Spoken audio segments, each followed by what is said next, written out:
I didn't understand how to make $1 billion for a very, very long time. And the first misunderstanding is that you don't make $1 billion to become a billionaire. You own stuff that's worth $1 billion to become a billionaire. Let me walk you through how I used to think this worked. So phase one, high school Alex was like, okay, in order to be a billionaire, I have to make $1 billion every year, which is ridiculous. But that's what I thought. The second phase, I was like, oh, silly high school Alex, that's not how you make $1 billion. All you have to do is take home $1 billion, $2 billion before taxes over your lifetime. And so then third season, which is where I'm at right now, and you don't make it, you own it. So let's say you own a business that is making $10 million a year top line, all right? Now, half of that is your profit. If this company is worth 10 times its earnings. And I'll explain why why a company like this might be worth 10 times its earnings. After taxes, I take home, 3.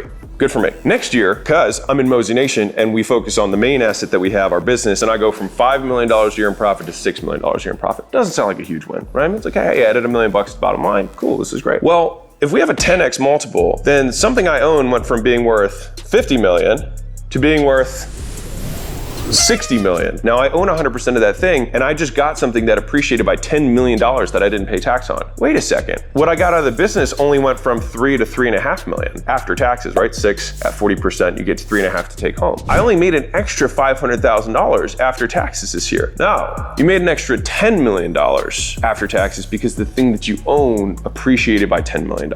And that's the thing that I didn't understand for a very long time. And so now let's zoom out. You want to be a billionaire. Again, it's not by me side hustling my way to $1 billion. Like Zuckerberg didn't have Airbnbs he was flipping on the side while he's building Facebook. What did he do to become a billionaire?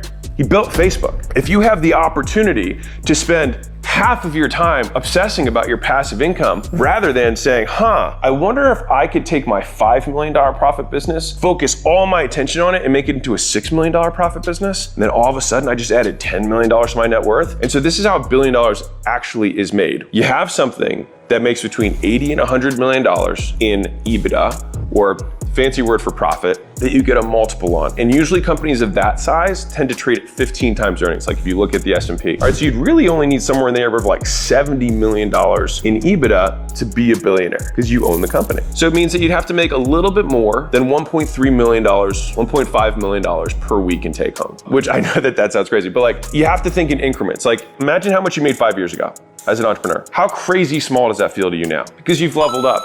And so as much as whatever number I just said to you might sound like a lot, 5 years from now, you might be in shooting distance. And so it's really just about understanding like, how do I reverse engineer what has to happen? And if you want to be a billionaire, it's like, okay, well, how do I make $1 million, $1.5 million a week in profit? Well, if I'm running a 30% margin business, I got to make $6 million a week. There's 52 weeks. I got to make $300 million top line. Okay. So then you can start actually putting tangible goals to this. I want to become a billionaire. You become a billionaire by owning something worth $1 billion. If you really want to be smart about it, you don't shoot for $1 billion.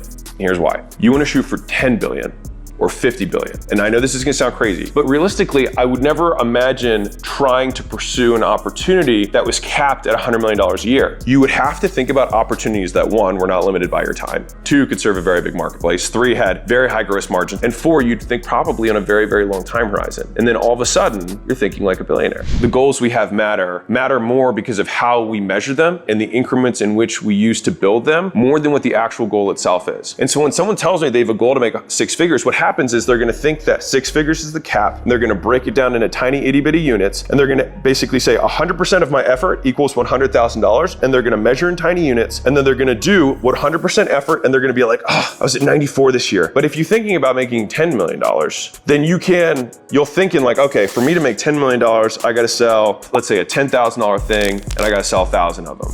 Okay, that means 3 $10,000 things a day. And if I close 1 out of 3 calls, that means I have to take 9 calls a day. Okay, well, how much do I have to spend to get a call for this thing? All of a sudden, you start thinking in a much bigger increment. And if you're like, well, I don't know what I could sell for $10,000. Well, then you gotta figure out something that makes someone else $100,000, and you can sell something that's worth 10. The reason you're not making enough money is because you don't know how to provide enough value. The reason that like a lot of the wealth in the world sits with financiers is because they know how to take someone passively and they can say, hey man, just give me $1 billion and I'll just make you 10% a year on it. And they know how to make 15% a year, and they make that extra 5 on $1 billion and they take home 50 million a year. And they're like, works for me. If you can approach the problem that way, you'll start thinking more along the lines of the people that I think you're trying to emulate. You don't make it, you own it. You get paid for what you do, you get returns on what you own. That $50 million business that we were talking about before, 10 million, 5 million profit, 10x. Why would someone pay 10x for something? You're like, I wouldn't pay $50 million for a business that's making 5. Let me tell you why you would. So if that business went from 5 to 6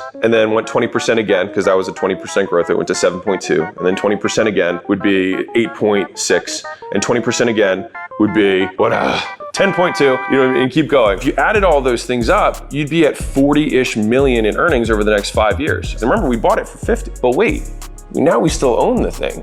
And it's making 12.5 million in profit. Wait, if we just applied 10x, and realistically at this point, it'd probably be closer to 12x, but let's just still apply 10x for this. Now we have a $125 million thing that we paid 50 for that already paid us 40 back. And this is where it gets even juicier. To buy that $50 million thing, I didn't write a check for 50. I wrote a check for 15 and I took a loan for 35. And so then at the end of this whole thing, I put my 15 million down, I pay back my loan for the 35. So I only have $10 million left over that I gotta pay back. And now I get 100% of that 125 million minus my original 10, because I covered 5 of it from the cash flow. Oh, I just made $120 million. That's why people do it. The smart money, if you wanna sell to institutional investors, they think that way. And so you have to think that way about the assets that you own and the assets that you're building. That is like ultimately how you can make huge leaps in wealth.